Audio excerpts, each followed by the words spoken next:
네, 오늘 새벽 용산 관저 앞으로 간 뒤에 대통령과 끝까지 함께 있었던 권영진 국민의힘 의원 모시고 그때 상황 좀 자세히 들어보겠습니다. 어서 오십시오. 네, 안녕하세요. 아니, 오늘 새벽 갔다가 뭐 옷이 찢어졌다고 아침에 박충건 의원이 얘기를 했는데 괜찮으십니까? 옷 갈아입고 왔습니다. 윗옷 아래도 다 찢어져서. 예. 무슨 일이 있었던 거예요? 근데 거기서 이제 이 공수처에 대해서 불법 이 체포영장 집행에 대해서 네. 항의하는 과정에서 그냥 형사들이 그냥 밀고 들어오니까 네. 그래서 뒤에서 밀리면서 사실은 조금 넘어지기도 하고 그래서 네.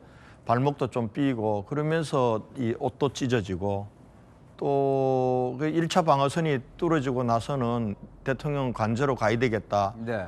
열어달라 하는데 경호처 직원들은 들어오라고 하는데 경찰들이 못 들어가게 막는 거예요. 네. 그걸 또 뚫고 들어가는 과정에서 또 뭐 옷도 잡히고 손도 잡히고 이렇게 하면서 좀 찢어지기도 하고 조금 다치기도 했습니다. 왜 못 들어가게 했는지 설명은 없었습니까? 뭐 무조건 못 들어간다고 그냥 막무가내로 못 들어간다고. 오히려 안에서 경호처는 쭉 들어갔는데 앞에서 제일 앞에서 의원들이 제일 열심히 막았던 것 같아요, 오늘. 네. 오늘 경호처는 사실은 저는 이상하다고 생각했어요. 앞에 1차 차벽 앞에서 우리 의원들, 원외위원장들 그리고 시민들이 초기에 이제 저항하고 있었고 그게 뚫리고 나서는 올라가니까 그냥 무혈 입성하듯이 쭉 네. 갔는데 근데 사실 관저 앞으로 여당 의원들이 가는 거에 대해서 곱지 않은 시선도 있습니다. 근데 어떻게 우리 여당 의원이 대통령이 네. 불법적으로 수사를 받고 불법 체포영장이고 또 집행도 완전히 불법이거든요. 네. 이것을 그냥 용인한다는 것은 저는 네. 우리 여권 정치인으로서 해야 될 일이 아니다. 가서 잘못된 건 잘못됐다고 얘기를 해야 되겠다. 네, 공수처는 정당한 또 체포영장이라고 얘기를 하고 있는데 그러고 나서 관저로 올라가셨어요. 올라가서 관저 안으로 들어가는 데는 뭐 관저 안에 정진석 실장도 거기 나와 있고 해서 네. 바로 들어가고 그리고 이제 공수처 검사들은 변호인들하고 이미 그때는 대통령께서 이게 공수처의 수사도 불법이고 그리고 네. 체포영장 집행도 불법이지만은 내가 여기서 계속 이렇게 하다가는 경찰들도 우리 청년이고 그리고 경호처 직원들도 청년인데 우리 청년들끼리 무력 충돌이 일어나서 유혈 사태가 오는 거는 안 된다. 네.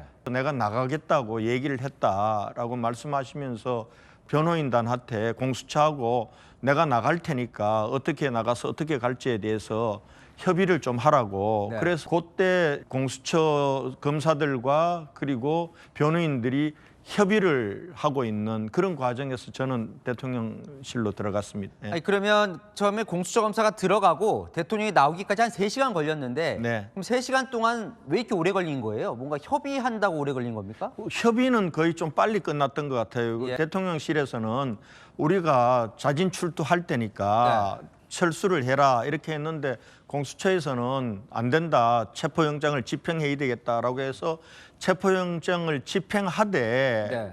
그래도 최소한의 예의는 갖추는 걸로 그렇게 해서 일찍 끝났는데 그 이후에 차벽을 치워야 되고 그리고 경찰들을 뒤로 물려야 되고 뭐 이런 과정들이 준비 과정이 좀 있었던 것 같아요. 그런 과정에서 한 2시간 정도가 지체됐던 것 같고 그 시간에 이제 이상희 의원하고 예. 박충건 의원하고 저하고가 제일 먼저 뚫고 들어갔는데 들어가니까 윤상현 의원은 미리 와 있더라고요. 예. 그렇게 해서 한 1시간 반 동안 이런저런 얘기도 하고 뭐 1시간 30분 동안 좀 어떤 얘기를 나누셨어요? 대통령은 좀 뭐라고 하시던가요? 좌파 사법 카르텔이 얼마나 무도하고 예. 그리고 무서운지 오늘 우리 모두가 실감하는 날이 될 거다라고 네. 그렇게 말씀하시면서 예. 내가 그래도 공수처에 굴복할 수는 없다. 네. 그러나 내가 계속 이렇게 하고 있으면은 우리 청년들끼리 무력 충돌이 일어나서 유혈 사태가 일어나기 때문에 내가 나갈 수밖에 없다. 그 사정을 이해해 달라 이런 말씀하셨고 그래서 제가 네.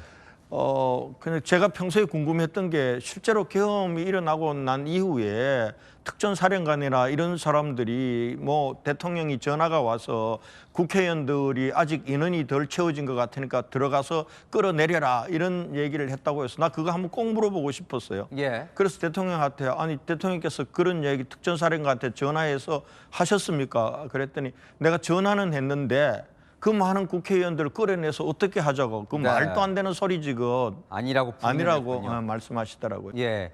근데 어쨌건 정당한 체포영장인데 협조하지 않은 것에 대한 비판 여론도 분명히 있습니다. 정당하지 않다고 봅니다. 거기에 대해서는 왜냐하면은 동의하지 공수처법 않으시는군요. 어디를 보아도 내란죄를 공수처가 수사할 수 있다는 건 없어요. 그거에 대해서는 알겠습니다. 공수처 수사관들도 검사들도 말 못하더라고요. 네.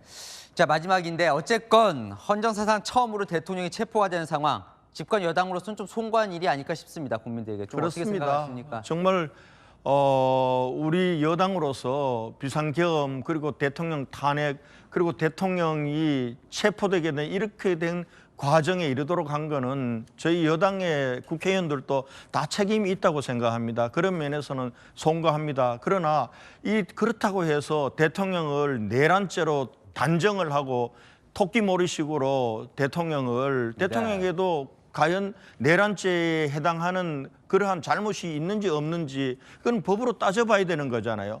알겠습니다. 대한민국 대통령을 과연 이런 식으로 체포해서 네. 꼭 수사할 수밖에 없었냐.